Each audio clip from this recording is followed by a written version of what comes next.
Nós somos a RND TV, canal 38.1.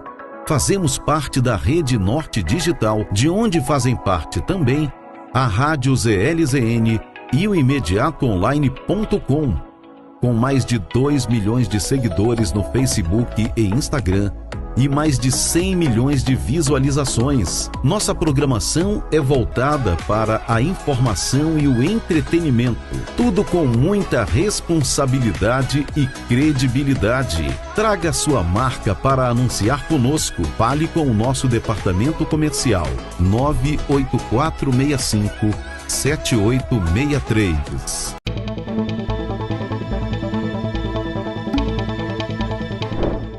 Olá, o ministro Haroldo Cedrais, do Tribunal de Contas da União, TCU, suspendeu uma licitação de quase 200 milhões de reais da Secretaria de Comunicação Social, SECOM, da Presidência da República, devido a indícios de fraude. A licitação, sob o comando do ministro Paulo Pimenta, visava contratar empresas para a comunicação digital do governo.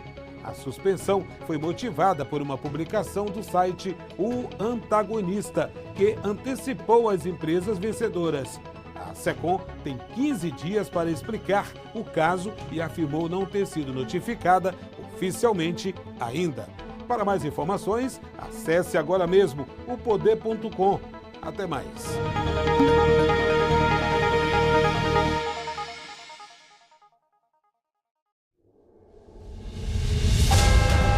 Bem-vindos ao Conversa Política. No Brasil, um país marcado pela diversidade e extensão territorial, o trânsito continua a ser um dos maiores desafios urbanos e rurais. Em 2023, observamos alguns dados alarmantes. Apesar de uma leve redução, o número de mortes no trânsito permanece alto, com uma presença significativa de acidentes envolvendo motociclistas e pedestres, refletindo a vulnerabilidade desses usuários nas vias. A infraestrutura de trânsito, muitas vezes inadequada, junto à falta de educação de motoristas e pedestres e o desrespeito contínuo às leis de trânsito, como o excesso de velocidade e direção sob influência de álcool, ilustram a complexidade do problema. Esses desafios são agravados por políticas públicas muitas vezes ineficazes ou mal implementadas.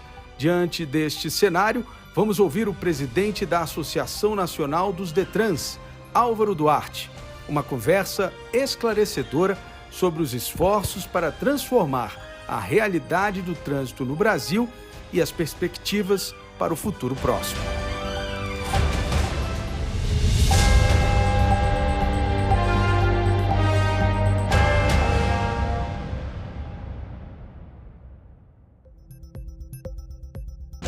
Presidente, trânsito hoje, na sua visão, é um problema de repressão ou de educação?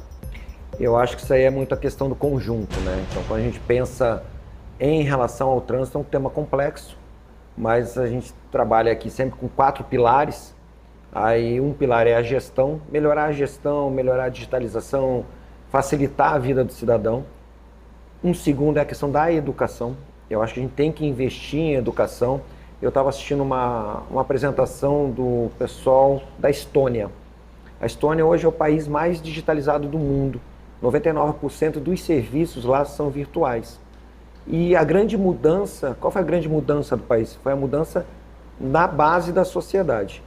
Então essa visão a gente tem que trazer para o nosso trânsito e melhorar a base da sociedade em relação à cidadania no trânsito. O senhor fala base criança ou a base, vamos dizer assim, em termos de camada social? Base criança. Criança. Então a gente começar a pegar independente, porque o trânsito ele independe de camada social.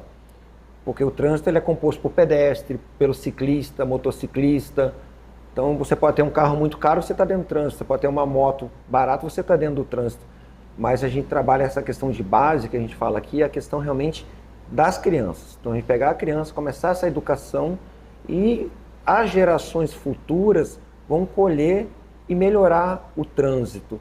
Porque o outro pilar, que seria um terceiro pilar, que é o pilar de conscientização, já é algo muito mais difícil. É difícil, porque a pessoa já traz essa cultura, né? Ele já tem uma um desvio de conduta, ou já não tem aquela cidadania no trânsito, é aquela pessoa que cobra seu direito, mas é aquela pessoa que estaciona em cima da calçada, aí impede a pessoa que está andando de cadeira de roda de circular, aí obriga uma mãe de família com o seu filho ter que entrar na via para poder passar pela calçada que está com o carro estacionado.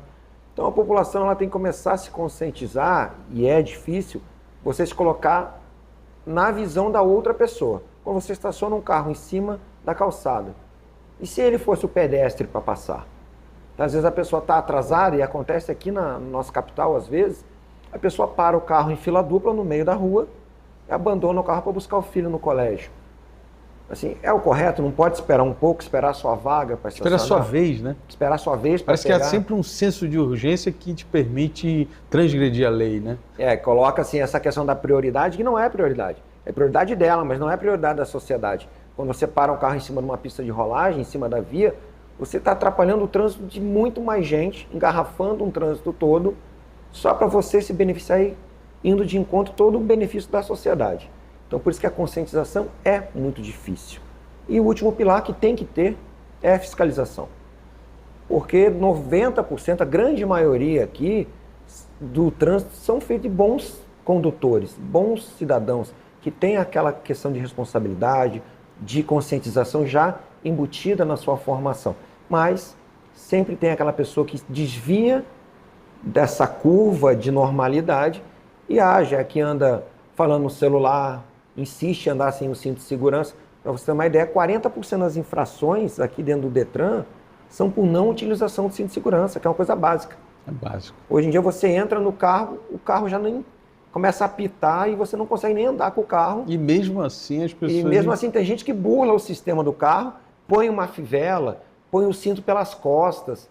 Então assim, contribuindo para aquela questão de se sofrer um acidente, vai impactar como vítima lá no nosso hospital. Mas é muito difícil você conscientizar. Aí entra a questão da fiscalização. A fiscalização tem que existir, que é para afastar o mau condutor do convívio da sociedade. Enquanto a sociedade não entender o papel da fiscalização, que é afastar esse mau condutor, tirar ele de circulação, porque ele não merece ter uma CNH, porque ele não sabe conviver em sociedade, quando a sociedade começar a entender isso, com certeza o nosso trânsito vai melhorar. Queria falar um pouco mais sobre essa questão da fiscalização, antes da gente entrar nesses outros assuntos, porque há sempre uma polêmica em torno da fiscalização quando você fala, por exemplo, dos pardais, quando você fala de qualquer mecanismo de controle no trânsito, né? Então há sempre aquele argumento da indústria da multa, etc. e tal. Me parece que, em muitos casos, as pessoas estão muito mais preocupadas em serem permitidas de transgredir do que de seguir uma regra, né? uma lei. Isso também é uma questão cultural, né? A questão cultural entra, por exemplo, no redutor de velocidade, o pardal, ou na lombada eletrônica. É comprovado já com estudos na área de saúde que se você colocar uma velocidade média de 50 km por hora, diminui até 40%, 50% a questão de atropelamento, a questão de você ser vítima de um acidente. Então são dados estatísticos que mostram que você, reduzindo a velocidade em perímetro urbano, você diminui a questão de vítimas. Então, isso é importante, a fiscalização nesse sentido, da pessoa começar a se conscientizar que ela tem que andar numa velocidade mais compatível com a via. É porque, na verdade, a fiscalização ela é a última instância desse processo de proteção das pessoas que estão no ecossistema do trânsito, eu entendo dessa forma, né? A fiscalização é aquela coisa que você corrige aquilo que você não conseguiu fazer pela educação, não conseguiu fazer pela conscientização, então você vai pela repressão mesmo, não tem jeito, né? E aí, nesse ponto, é que eu penso que os Detrans no Brasil inteiro, eu não sei se esse é um sentimento só meu, mas eles foram meio que desencorajados ao longo dos últimos anos a investir menos na repressão e mais na educação. E eu não sei, essa é a minha dúvida, eu não sei se essa é a melhor forma de fazer. Eu queria a sua opinião sobre isso. Como eu falei, nós temos que investir em todas as áreas. Então isso é importante, você nunca deixar uma área de lado. Então você tem que investir na fiscalização? Tem que investir. Tem que investir no controle da sociedade em relação ao trânsito? Tem que investir. Tem que investir na educação? Também tem. Só que não existe uma fórmula. Ninguém achou uma fórmula ideal para você associar, por exemplo, um crescimento de frota na casa de 5%, 6% anual. Hoje o Brasil fechou em 2023 com mais de 119 milhões de veículos nas vias. Roraima fechou com cerca de 280 mil veículos. Nossa, muito bom. Nós crescemos 25%, a nossa frota cresceu em 5 anos. Então nós pulamos de 219 para 280 mil veículos. Agora, como equalizar esse aumento de frota, mais gente na rua, como a gente vai diminuir os acidentes? Aí tem que entrar a educação, conscientização e a fiscalização. Então, você acredita que tem que ser, vamos dizer assim, uma equação quase que perfeita entre os 3 pilares? Você não pode nunca abandonar um pilar. Você tem que sempre manter a fiscalização. Isso tem que ter. E a sociedade tem que entender que a fiscalização está ali, porque, como eu disse, a grande maioria aqui do nosso trânsito do Brasil é feito de bons condutores. Esse é um negócio interessante. Nós estamos falando aqui de, vamos jogar aqui estatisticamente, 80% das pessoas dirigem razoavelmente dentro das regras, não vão se exceder nem nada. Só que os 20% que não andam são responsáveis por quase que a totalidade dos acidentes. Então você faz uma política muito mais para tentar resolver o problema dessa má conduta desses 20%, né? Que impactam nos 80%. Envolvem os 80% muitas vezes. Com certeza, porque o trânsito, que nem você falou, é um ecossistema, está todo mundo interligado ali dentro do trânsito. Se tem um mau condutor, e ele pode causar um sinistro, que agora mudou de acidente para sinistro, a nomencladura, né? Então, agora, se causar um sinistro dentro do nosso trânsito, impacta negativamente. Então, a sociedade constituída, a sociedade que trabalha com cidadania, que pensa no próximo, essa aí ela tem que pensar no próximo e permitir a fiscalização. Isso é o mais importante. Então, essa visão que a gente tenta trazer para dentro do Detran e também trazer a questão social. Antigamente, os Detrans, eles eram muito só agências reguladoras, repressivas. O pessoal ainda tem essa visão. Detran, blitz, né? A galera da blitz. Detran vê blitz e vê multa. E ver taxa. Não, aqui, por exemplo, a gente está mudando esse viés. Estamos investindo no novo prédio agora aqui, né? O nosso prédio, nós vamos licitar a segunda fase agora ainda no mês de maio. Vamos concluir, dar uma área mais confortável, retribuindo para a sociedade, tratando o cidadão como ele deve ser tratado. Né? E com isso, é um novo prédio, é a questão de entrega de CNH social. Então, o Detran tem que ter esse viés social. Esse viés social, né? De entregar. Antigamente os Detrans não entregavam, então eles só cobravam na sociedade e não entregavam. Aliás, essa é uma reclamação muito grande dos motoristas, principalmente os motoristas profissionais, né? De que o Detran é um órgão arrecadador apenas, né? Quer dizer, faz muito pouco por eles, né? Basicamente, eles cobram muita taxa, é sempre aquela coisa. E a minha visão de Detran, ela já é uma visão mais para o lado social, educativo.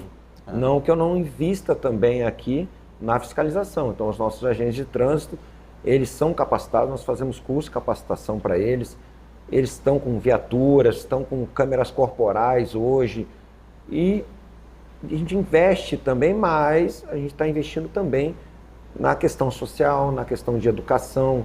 Nós temos um projeto aqui de ensino médio muito bom, que é referência no Brasil, onde a gente já está dando a aula da formação da CNH no ensino médio. Explica pra gente como é que surgiu isso e como é que isso hoje é implantado hoje, né? Essa é uma resolução, a 265, que já tem mais de 15 anos essa resolução. E ela estava lá guardada, uma resolução do Nacional, do CONTRAN. Conselho Nacional do Trânsito, do CONTRAN, e o pessoal não utilizava. Chegamos aqui e colocamos, vem cá, quais são os nossos projetos de ensino fundamental? Na ensino fundamental, é acordo de cooperação técnica com a Secretaria de Educação, vamos comprar o material didático pelo Detran e entregar para a Secretaria fazer a aplicação.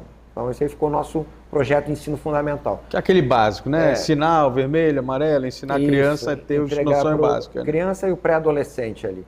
Aí ensino médio. Aí no ensino médio, não, resolução 265. O que trata ela? Nós fizemos aquisição e credenciamento de material didático. Os nossos instrutores de trânsito estão nas escolas. Temos mais de 10 escolas, mais de 700 alunos no estado que já iniciaram o projeto. Aí no segundo e no terceiro ano do ensino médio, nós damos 90 horas de aula. de trânsito. É aquela aula que a gente chama da legislação. Que é da autoescola. Da autoescola. Que é do Centro de Formação de Condutores. Interessante. Isso é um modelo, eu já vi, acho que nos Estados Unidos isso, né? Os jovens tiram a CNH na escola, né? Nos Estados Unidos ela permite dirigir a partir dos 16. Né? Tem um pouco antes. Alguns estados. Então a gente pega agora, dá essa aula no ensino médio, estamos dando. O EJA, nós somos o primeiro estado do Brasil a adotar essa resolução para o ensino de jovens e adultos, visando diminuir a evasão. E qual que é a garantia do aluno que faz o EJA nas escolas estaduais, já faz essa questão da aula? É que ele vai ter acesso à CNH Cidadã. Então a gente já linkou com a CNH Cidadã e já temos 13 alunos que concluíram, foi um projetinho pequenininho do EJA, mas já temos 13 que já vão ganhar uma CNH. Isso visa aumentar a questão educacional e dar também um incentivo para não ter aquela evasão do EJA. Entendi. E os outros 680 alunos que restantes, eles vão concluir agora no terceiro ano as 90 horas aula, eles vão receber um certificado. Quando eles completarem 18 anos, eles vão direto fazer a prova teórica. Eles não precisam assistir aula mais. Não vão mais fazer. Eles vão lá, fazem a prova teórica, passou, já vai para a prática, prova prática, já tira só CNH. Esse é um negócio interessante, porque eu não me recordo de, no Brasil, ter outra cidade ou estado fazendo isso. Tem poucos estados que adotaram e nós estamos fazendo, virou um case de sucesso a nível Brasil. Então, vários estados vêm procurar a gente. Então, o Distrito Federal está querendo fazer, o Amazonas já faz, Paraná, que é um estado bem adiantado, vai começar a fazer. Eu estava lá na Paraíba agora, esses dias atrás, o pessoal da Paraíba está interessado também. Então, nós adiantamos muito na questão da educação. E o bacana é que a gente linkou também essa questão desse projeto com a CNH Cidadã, com a CNH Social. Então, o aluno que se formar ali, ele vai poder concorrer a ganhar uma CNH também. Isso é um atrativo, né? Um atrativo, você estimula. E a gente duplica a quantidade de hora-aula. Enquanto na autoescola ele faz 45, lá ele faz 90. Só que é totalmente gratuito, ele não precisa pagar.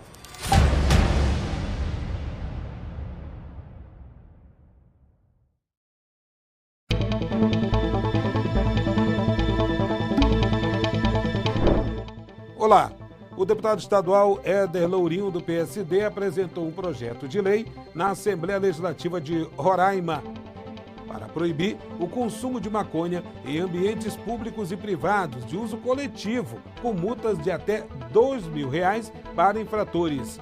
A proposta motivada pela decisão do STF, que descriminalizou o porte da droga para uso pessoal, ainda precisa ser analisada por comissões e deve tramitar mais rapidamente após o recesso legislativo, em 6 de agosto.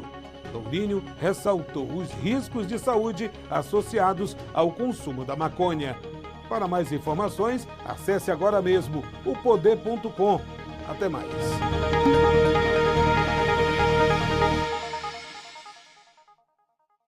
Nós somos a RND TV, canal 38.1. Fazemos parte da Rede Norte Digital, de onde fazem parte também a Rádio ZLZN e o imediatoonline.com. Com mais de 2 milhões de seguidores no Facebook e Instagram e mais de 100 milhões de visualizações. Nossa programação é voltada para a informação e o entretenimento. Tudo com muita responsabilidade e credibilidade. Traga sua marca para anunciar conosco. Fale com o nosso departamento comercial 98465-7863.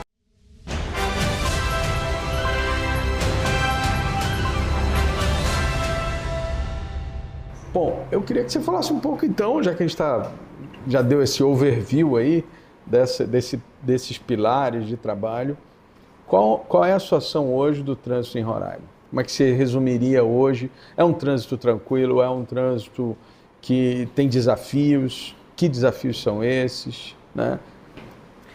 Todo o trânsito é desafiador. Né? Você saber que você vai acordar e chegar no final da tarde e você não vai ter nenhum acidente numa cidade, é humanamente quase impossível, né? Você controlar todos esses aspectos que a gente citou agora há pouco. Mas é muito bom quando a gente chega, por exemplo, no final de um ano e a gente descobre que conseguimos diminuir em 10%, que é um número razoável aqui dentro do nosso estado. Não é um número perfeito, porque eu queria reduzir em 100%.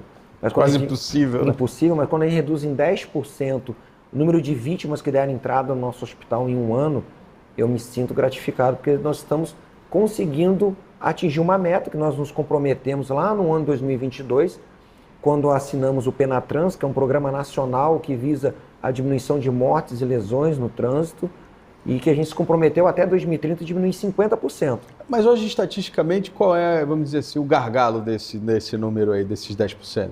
As nossas vítimas aqui, 75%, ou seja, de cada 4 vítimas, 3 vítimas são de acidente de motocicleta. Moto. E assim, eu sou presidente da Associação Nacional dos Detrans, nós estávamos num encontro lá em João Pessoa, e eu achava o nosso número alto, e é um número alto, 75% dos acidentes, mas lá no interior da Paraíba, por exemplo, lá chega a 86% das vítimas são condutores de motocicleta. Então nós temos que ter essa visão hoje para o condutor de motocicleta aqui no nosso estado. E hoje em dia as motocicletas já são quase 50% da frota. Não, isso que eu ia dizer, elas concorrem hoje em muitas capitais, elas já concorrem com o carro, em número mesmo. Né? E quando a gente vê o número de acidentes, a gente percebe que existe algo a ser corrigido. Por exemplo, você tem no carro, até uma questão, vamos dizer assim, estrutural, o carro te protege mais. Né? Por outro lado, a moto, me parece, pela facilidade de manobra, de manuseio, ela acaba sendo mais suscetível a se envolver em acidentes. Né? Vocês estudam um pouco isso? Há, vamos dizer assim, algum nível de estudo nesse sentido de entender qual a solução para tratar essa, vamos dizer assim, essa doença do trânsito? Nós temos aí que trabalhar primeiro com o motociclista. Então, pegar um motociclista e conscientizar ele sobre que ele é o elemento mais frágil dentro quando você tem um sinistro. Quem está no carro tem toda aquela proteção, e o carro hoje tem airbag, tem reforço, tem um monte de dispositivo que contribui para salvaguardar você. A motocicleta não. A motocicleta é você, a moto embaixo e o asfalto. Então, assim, é muito mais vulnerável o motociclista. E mais letal também, né? Mais letal. Então, nós temos que tratar isso com essa atenção. Estamos fazendo isso. Estamos trabalhando num projeto hoje que ele já visa, em caso de acidente, já ter uma tarjeta, uma tag colada no capacete, que o SAMU, quando chegar, o bombeiro chegar, já vai ler isso dali, vai pegar os dados da pessoa para agilizar a entrada dela no hospital, o número de contato. Então, isso aí, mas isso aí é o finalístico, ou seja, já aconteceu. A gente não quer isso, né? Eu não quero chegar nesse ponto. Eu quero retardar isso, diminuir. Mas diminuiu 700, por exemplo, de 7 mil baixou para 6.200 e alguma coisa de vítimas que devem entrar no hospital, mas na média ainda permaneceu 75% de motocicleta. A média nacional é em torno de 52%, 54%. Está muito acima, então. Então aqui, e é uma característica da região norte. É verdade. E interior do Nordeste. Esse número muito grande de motociclistas que são vítimas de acidentes. Agora, eu observei aqui também, em Boa Vista, principalmente, né? Aqui há muita via, muito cruzamento que não tem sinaleira ainda, né? É uma coisa muito ainda do crescimento da cidade, né? Isso talvez, eu não sei se hoje isso é avaliado também. Aqui a Secretaria Municipal de Trânsito, que essa é a competência da Secretaria Municipal, é do município, essa questão da sinalização, eles estão muito atentos.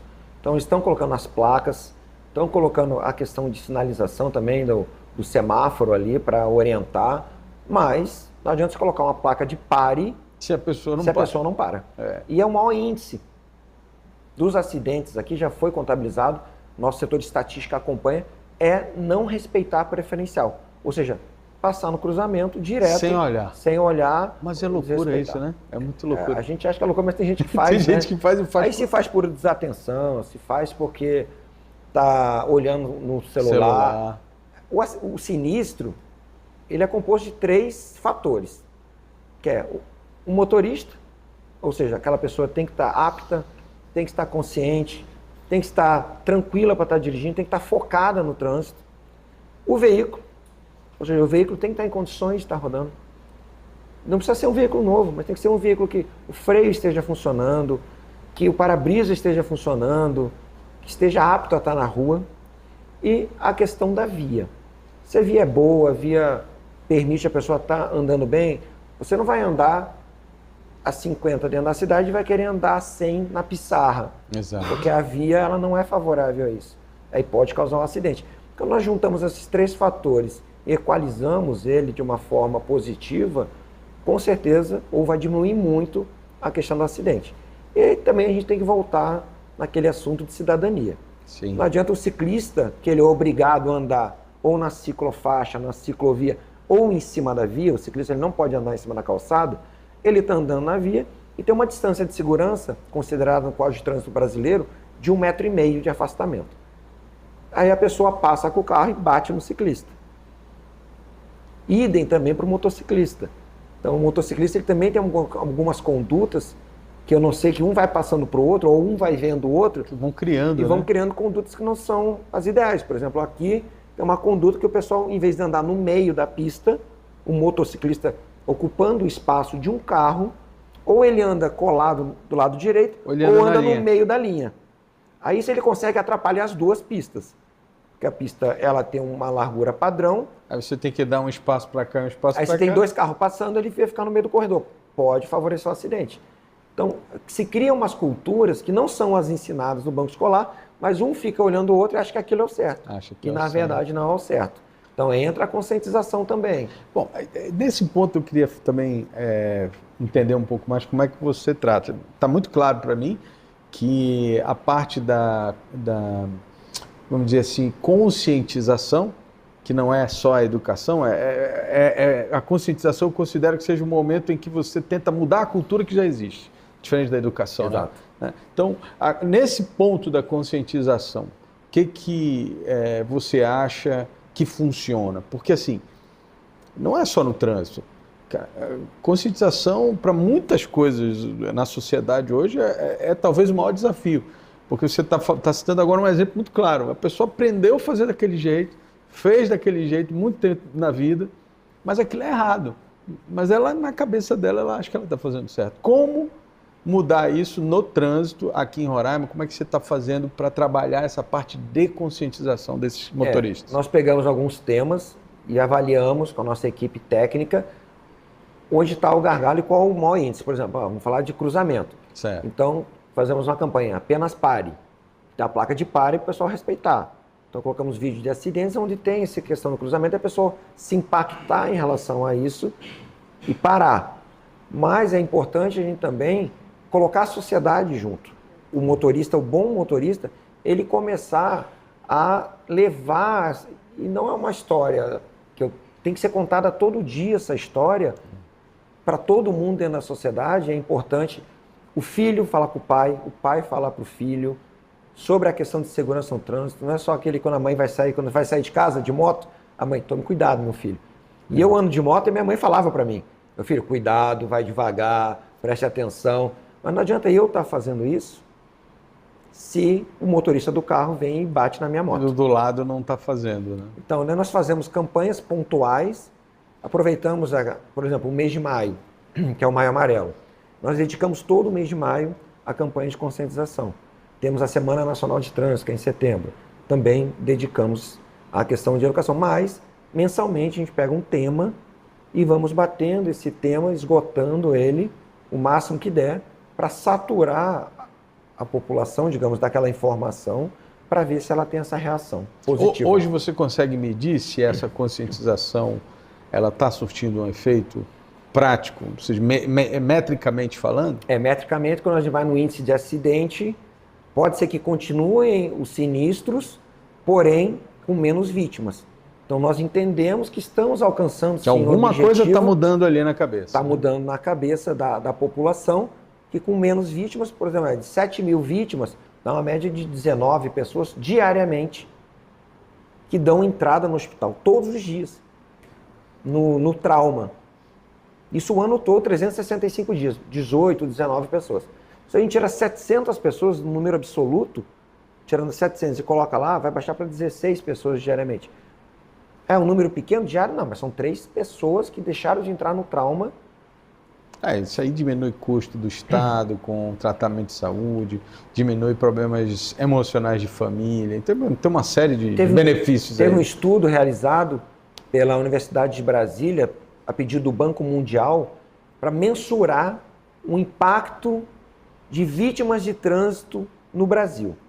Chegou-se a um número de 93 bilhões, não estamos falando de milhões, estamos falando de bilhões e não são de reais. São de dólares. Nossa. Esse é o impacto de vítimas de acidentes de trânsito dentro da parte financeira do Brasil.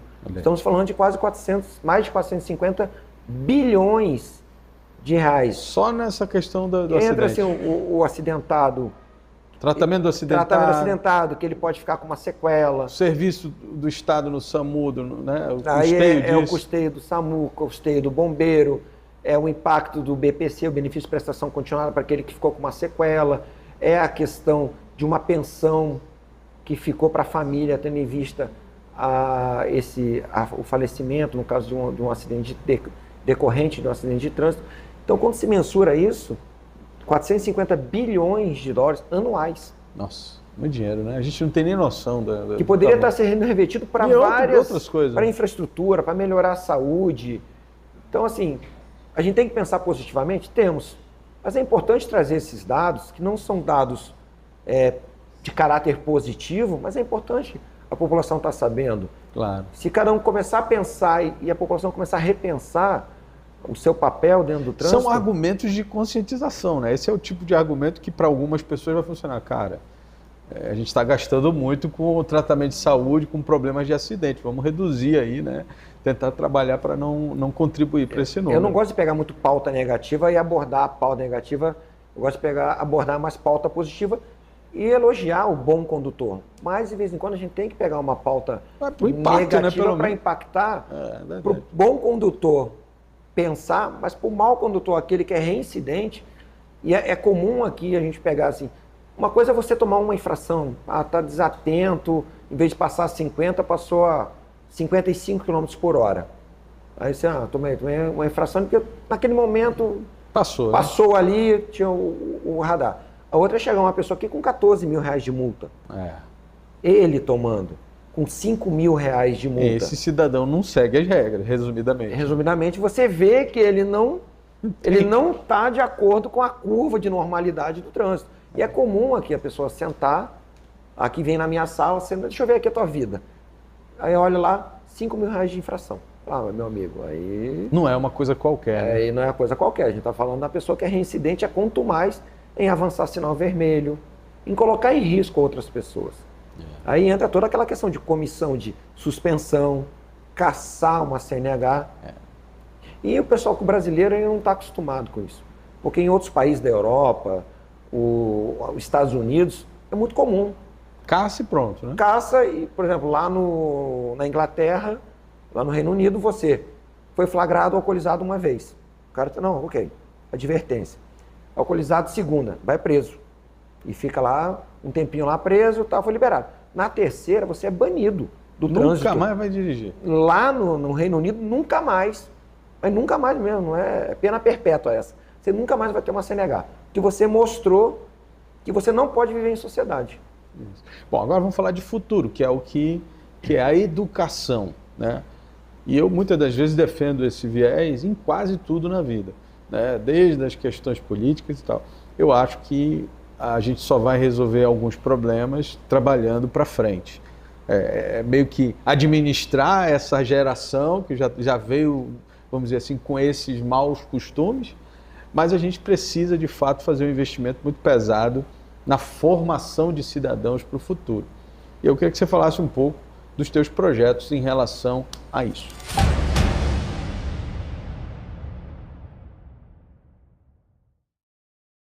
Nós somos a RND TV, canal 38.1. Fazemos parte da Rede Norte Digital, de onde fazem parte também a Rádio ZLZN e o imediatoonline.com. Com mais de 2 milhões de seguidores no Facebook e Instagram e mais de 100 milhões de visualizações. Nossa programação é voltada para a informação e o entretenimento, tudo com muita responsabilidade e credibilidade. Traga sua marca para anunciar conosco. Fale com o nosso departamento comercial 98465-7863.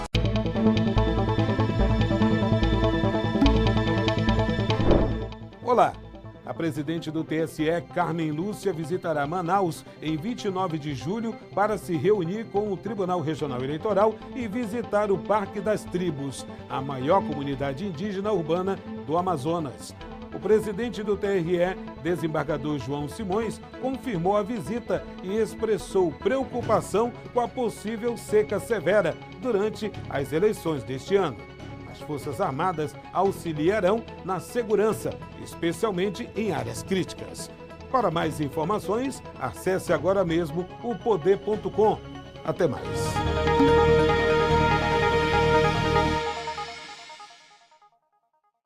Nós somos a RND TV, canal 38.1.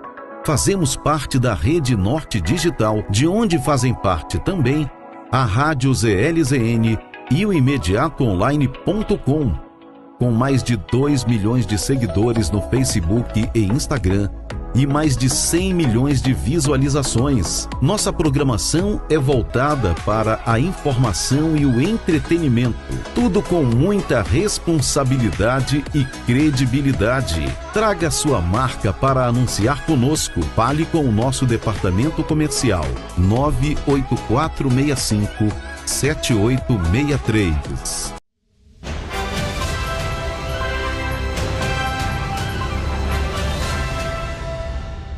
Então, falando de educação. A questão nossa aqui, nós já mapeamos a questão da educação, então para começarmos no ensino fundamental, ano passado nós fizemos um investimento de mais de 5 milhões de reais para a educação do ensino fundamental. Então hoje, a Secretaria de Educação do Estado está com todo o material para fazer a aplicação lá. E está em todas as escolas? Todos os alunos? Vai atingir 90% das escolas dos alunos da rede estadual. Isso do quinto, nós fizemos o estudo, pegamos do 7º ao 9º ano. Nós entendemos que ele já está com um entendimento, um discernimento melhor do que pegar abaixo do 6º, do 5º e 6º ano. Então, que 5º e 6º ano e do ensino fundamental distante, é mais lúdico, então assim, tem mais a competência do município também. Então nós pegamos 7º, 8º e 9º anos, isso aí dá um custo anual na casa de 5 milhões de reais de investimento. O pessoal fala, mas é investimento? É investimento na sociedade. Isso aí, com certeza. É importante o pessoal ter essa compreensão. Na questão do ensino médio, que é o jovem condutor nosso, é uma média de R$280 o custo por aluno, para já dar isso, o Estado dando o material didático que ele vai usar durante 2 anos, é uma média de R$280 por aluno, e a gente ainda agrega a CNH Social, que vão poder sortear para esses alunos que vão concluir. Na graduação, nós estamos com um projeto que ainda não conseguimos implantar, mas a ideia, a concepção do projeto é pegar o pessoal da academia, das universidades, estimular eles a trabalharem temas de conclusão de curso, né, os TCCs deles, os trabalhos de conclusão de curso, com temas vocacionados ao trânsito. Com isso, nós podemos aproveitar os jovens que estão nas faculdades e trazer esses ensinamentos, esses estudos para aplicar o nosso trânsito e, por que não, abrir um concurso público e premiar os melhores trabalhos. Então isso ainda está no forno, estamos trabalhando nesse projeto. Isso é interessante, né, a gente analisar essa questão da educação, porque quando você observa em outros segmentos o quanto essa mudança cultural teve impacto na sociedade, eu falo inclusive, por exemplo, na questão política, o quanto vamos dizer, investimento de tempo, investimento de formação dentro das escolas e tal. Hoje a gente vê isso claramente numa geração inteira, pensando algumas coisas quase que padrão, né? A gente consegue ter a prova, né, de que esse tipo de trabalho, lá na frente, ele pode ser, inclusive, um divisor de águas, né, para essa questão do trânsito. E quando a gente puxa muito estudo comparativo, né, com outros países que já fazem essa aplicação lá na base, e nós vemos que eles colhem frutos na frente, quer seja no esporte, vamos fazer um centro de treinamento para as crianças. A gente vai colher daqui 20 anos os atletas de ponta. Então, se a gente fazer agora, estamos fazendo toda essa aplicação na base, no ensino fundamental, daqui 10, 15 anos, quando eles estiverem entrando com seus 18 anos, vão pegar criança de 10, 11 anos, daqui 8, é recente, daqui 8 anos estão com 18 anos. Então já estão entrando no trânsito, se envolvendo com o trânsito, eles vão ter uma formação e uma cultura diferente. Lógico que até esse pessoal que está com 10, 11 anos agora, chegar até os seus 60 anos, vai demorar, mas a gente não pode perder o trabalho, sempre estar alimentando a base. Porque senão essa pirâmide uma hora pode ficar invertida, aí a base ela fica muito pequena e vai voltar todo o problema, que você já tinha equalizado. E a última fase, a gente estava falando, é na questão de pós-graduação. Nós estamos já em andamento, são 150 vagas, nós temos 150 alunos de uma pós-graduação, que é um custo anual de R$320 mil, que não é um custo caro, dá uma média de R$2.000 por aluno, para atender 150 alunos numa pós de cidadania e educação no trânsito, junto com o Instituto Federal. Uma parceria, um convênio que nós fizemos. Que bacana. O Detran entrou com todo o recurso, então ele está bancando toda o projeto. E você vai formar, vamos dizer assim, multiplicadores de alguma forma, né? E a questão da pós-graduação é essa. É você formar multiplicadores, porque nós pegamos desde professores até agentes públicos envolvidos no trânsito. Estamos dando toda a questão dessa pós, e é certificada, validada, e esse ano a gente completa 150. Vamos fazer uma outra pós, mas já um pouco menor, que a ideia é fazer uma pós de segurança no trânsito, mas isso mais vocacionado para as autoridades de trânsito, Polícia Militar, secretarias municipais.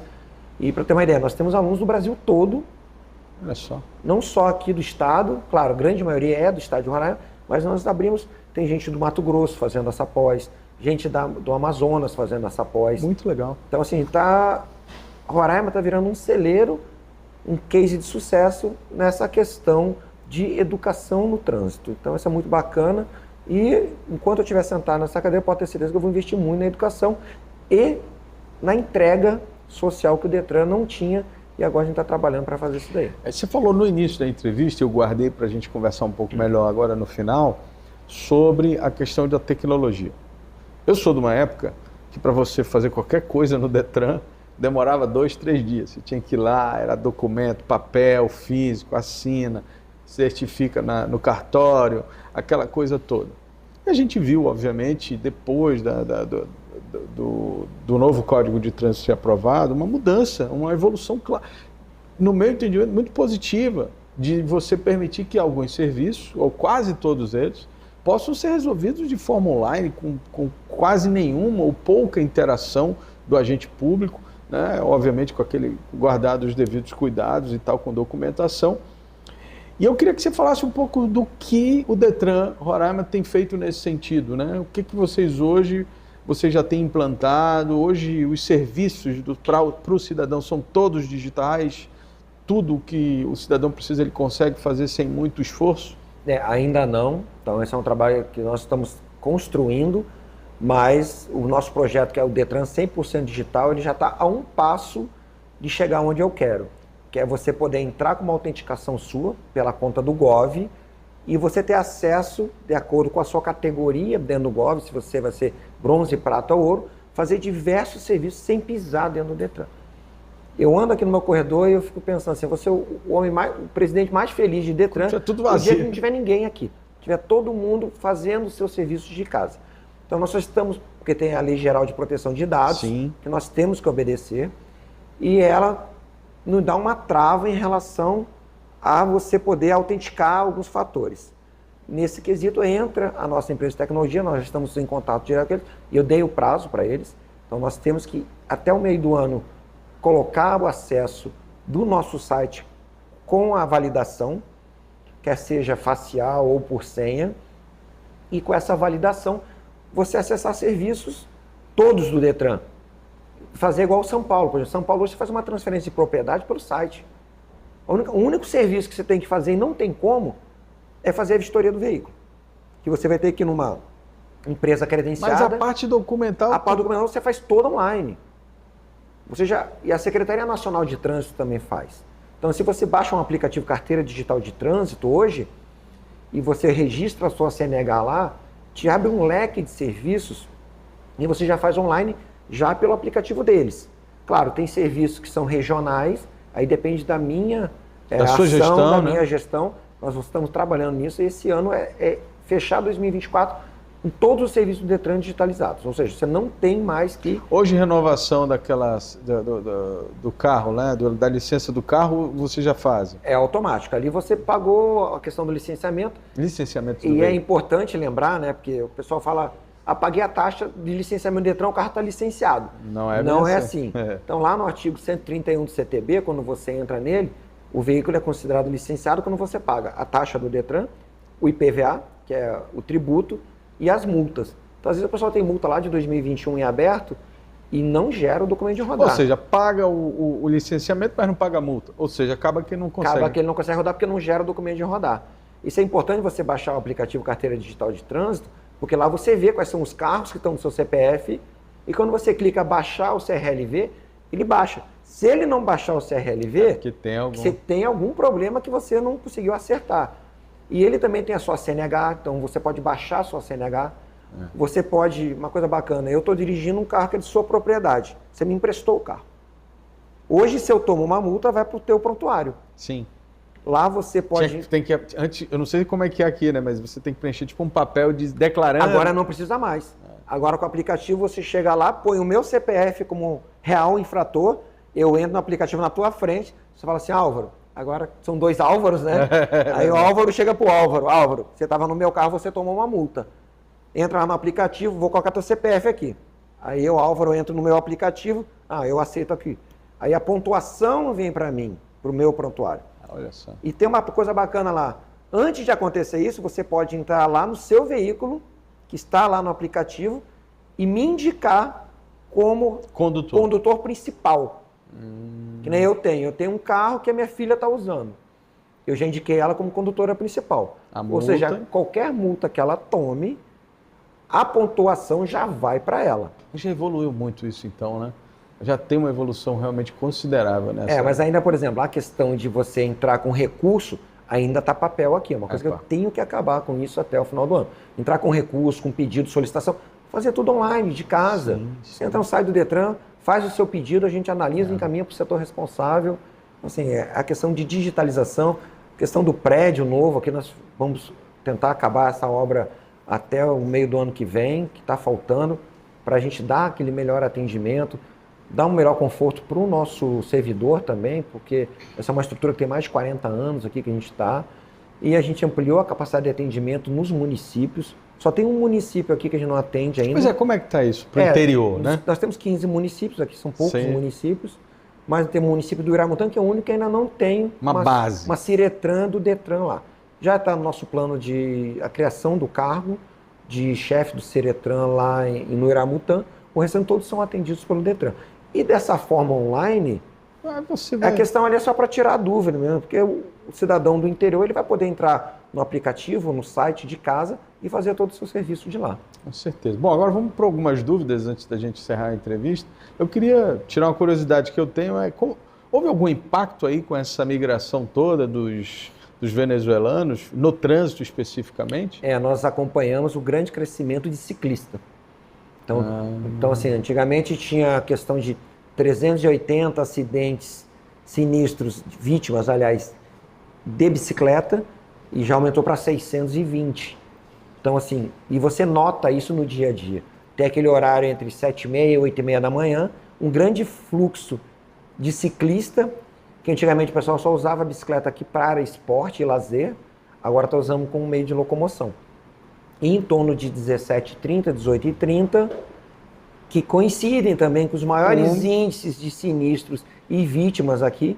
Esse é o horário do rush que o pessoal está indo trabalhar, e aquele horário do rush que o pessoal está voltando do trabalho. Certo. E quando compara os dois horários, o do retorno sempre tem mais acidentes e mais vítimas. Olha que interessante. Porque a pessoa já está voltando cansada já. Cansaço, né? Trabalhou o dia todo. Reflexos mais lentos. Já está pensando em outra coisa, já está pensando em ir para casa, já está mais lento e acaba sendo vítima ou participando de um sinistro de trânsito. Então nós temos tudo isso aí mapeado. Esse foi um dos impactos da imigração. Temos agora vários motoristas que estão se habilitando aqui e tendo essa regra de trânsito. E também estamos entrando com a questão da conscientização para eles. Então, vamos fazer campanha em espanhol, entregar... Inevitável, né? Inevitável. Você tem que entrar na onda deles. Se a gente for pensar, hoje em dia, quase 1/3 da população que reside no estado de Roraima são oriundos da Venezuela. E não então, tem como fechar os olhos para isso. Que tem 200 mil imigrantes aqui que vieram da Venezuela e estão residindo aqui dentro do nosso estado. É verdade. Então, nós temos que pensar nisso. E se eles têm uma questão de cultural ou uma questão lá, trazer para a realidade do nosso trânsito. Na verdade, eles têm que se adaptar ao nosso trânsito. E não o inverso. E não o nosso trânsito se adaptar à cultura deles. Eles estão aqui, eles têm que se adaptar ao nosso Código de Trânsito brasileiro. Então, se eles querem andar nas nossas vias, eles têm que estar conscientes dos seus deveres dentro do nosso trânsito. Muito bem. Bom, outra questão é que eu vi que você é presidente nacional da associação, né? A Associação Nacional dos Detrans. O que essa associação faz e hoje quais são as temáticas mais discutidas por vocês aí, vamos dizer assim, na cúpula do trânsito nacional? Nós temos ali a Associação Nacional dos Detrans, ela integram ela todos os 27 estados, ou seja, os 27 departamentos de trânsito do Brasil são associados e nós somos os interlocutores com a Secretaria Nacional de Trânsito, com o Ministério do Transporte, onde a secretaria está encaixada, e nós discutimos políticas de trânsito. Então, nós fazemos 4 encontros anuais, onde todos os presidentes se reúnem, apresentam quais são as melhores práticas nos seus estados, discutimos as políticas e o que vai ser implantado. Para o Brasil. Para o Brasil. Então, às vezes, é uma ideia que saiu um assunto que está em pauta lá no Congresso Nacional, a associação, ela já, isso aqui, o que vai impactar na sociedade? E nós estamos trabalhando mais para fortalecer isso a nível de congresso, para ter mais um embate ali, estar mais presente, para poder discutir políticas nacionais que favoreçam o cidadão. Porque às vezes nós somos surpreendidos, às vezes por leis, um exemplo... A DPVAT agora, né? DPVAT, que está acontecendo, a do toxicológico, por exemplo, que foi a 14.599 do ano passado, onde se você tem uma carteira CD ou E, ele acrescentou lá no artigo 165 a letra B, C e D. Então essa letra D... Parece que não é nada, né? Mas não é nada, mas é B, C e D. E tudo é infração. E uma das infrações é, eu sou carteira C, eu não renovei meu toxicológico. Automaticamente, eu levo uma multa Estou cometendo uma infração. R$1.400, mais de R$1.400. Só que isso aí foi discutido no Congresso. Não foi discutido com a sociedade. Mas quem tem que implantar isso e vai ter que dar multa é o Detran dos estados. Mas ninguém avisou isso pra gente durante o processo. Olha só. Então, se é uma multa de balcão, porque não é uma multa sistêmica que vem lá de cima. Aí joga aquela antipatia natural. A responsabilidade. A responsabilidade é para o Detran, mas não foi o Detran que causou isso. Foi o Congresso Nacional. E sem o aval e sem a participação nossa. Como é que surgem essas ideias no Congresso Nacional sem a participação dos Detrans? São estados? Como é que projeto de lei. Aí é algum parlamentar? O parlamentar lá da Câmara Federal, ele tem a ideia, põe o projeto de lei e vai tramitando esse projeto de lei. E vira lei. E vira lei. Mas assim, tem um estudo que 97% dos projetos de lei não viram lei no Brasil. Mas às vezes tem os 3% que impactam. O DPVAT já foi aprovado na Câmara. Claro que ainda vai subir para o Senado, vai ter rediscussão, tem veto presidencial, tem muita coisa para acontecer, mas se já passou na Câmara... É um sinal que o negócio vai...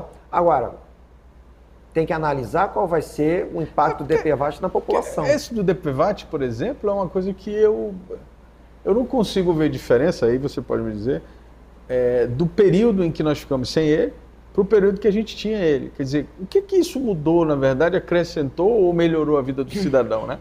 Me parece, pelo menos eu tenho essa impressão, de que isso era um mecanismo para a seguradora, muito mais, E o usuário, muitas das vezes, não sabia nem como acessar isso quando se envolvia no acidente. Cansei de ver gente dizendo que tinha direito, mas não sabia como acessar. Isso foram anos assim. E né? fora a fraude que acontecia. As fraudes tudo, né? e tal. Então, mas hoje, pelo que eu li, o projeto de lei, ele vai tirar das seguradoras e vai passar para a Caixa Econômica. Então, é o Estado. É o Estado que vai gerenciar o recurso. Então, antigamente, aquela seguradora que gerenciava o DPVAT, ficava tudo na mão deles, não sei quantos bilhões, milhões de reais que tinha lá, e agora vai passar para a Caixa Econômica. E os municípios também vão ter uma participação para a questão de educação no trânsito. Então, assim, talvez tenha... Começa a ter talvez um diferencial. Um desenho melhor. Mas, pela Constituição, o Estado é obrigado a dar assistência a todo cidadão. Não precisaria, em tese, de um seguro, né? Em tese não precisaria, porque na questão de saúde, se ele está sequelado, ele ficou com uma sequela, o benefício de prestação continuado. Tem a previsão legal disso. Então, ele vai entrar no hospital, vai ser atendido no hospital, no trauma. Claro. Agora, vai dar um prêmio para ele, porque ele pagou o seguro, ele vai receber um recurso a mais? É interessante? Talvez seja interessante, né? Para dar o tratamento. Às vezes ele ganhava mais, e aí agora vai ganhar só um salário mínimo, que é previsto no BPC. Ele ganhava um motofrete, por exemplo, que fazia entrega. Agora, a gente pode fazer a parceria público-privada. Por que não fazer um projeto de lei onde você coloca a obrigatoriedade de um iFood, por exemplo, fazer o seguro coletivo para os seus entregadores? E não colocar no ônus da população.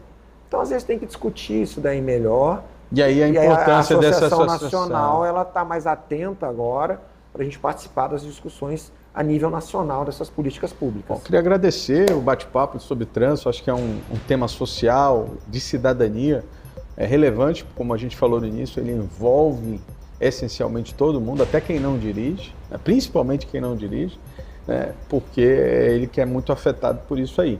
Então, agradecer também, parabenizar pelo trabalho do Detran aqui no estado de Roraima e desejar sucesso aí em toda a caminhada. Você que é oriundo das Forças Armadas, né?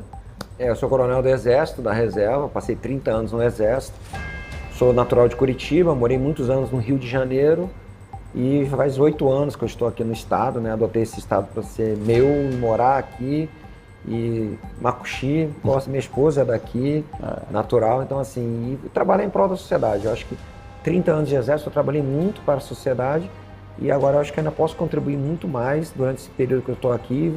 E vou continuar contribuindo, mesmo que eu saia, quando eu sair do Detran, minha ideia é permanecer contribuindo para a sociedade. Eu acho que todo cidadão tem que pensar nisso sempre. Muito obrigado.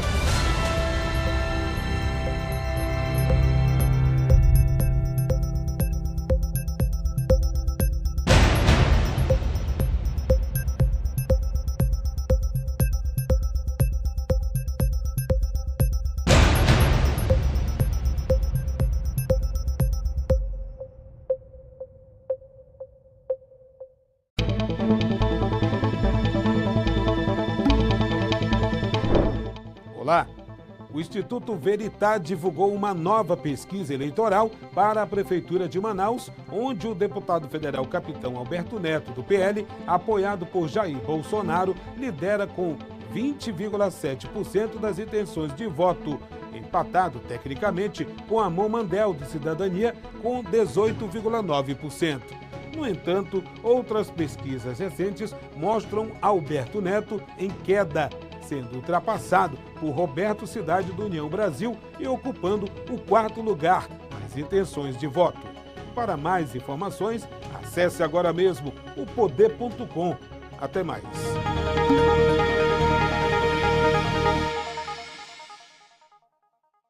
Nós somos a RND TV, canal 38.1. Fazemos parte da Rede Norte Digital, de onde fazem parte também a Rádio ZLZN e o ImediatoOnline.com.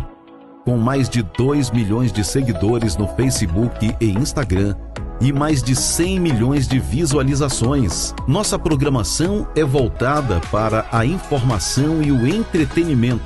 Tudo com muita responsabilidade e credibilidade. Traga sua marca para anunciar conosco. Fale com o nosso departamento comercial 98465 7863.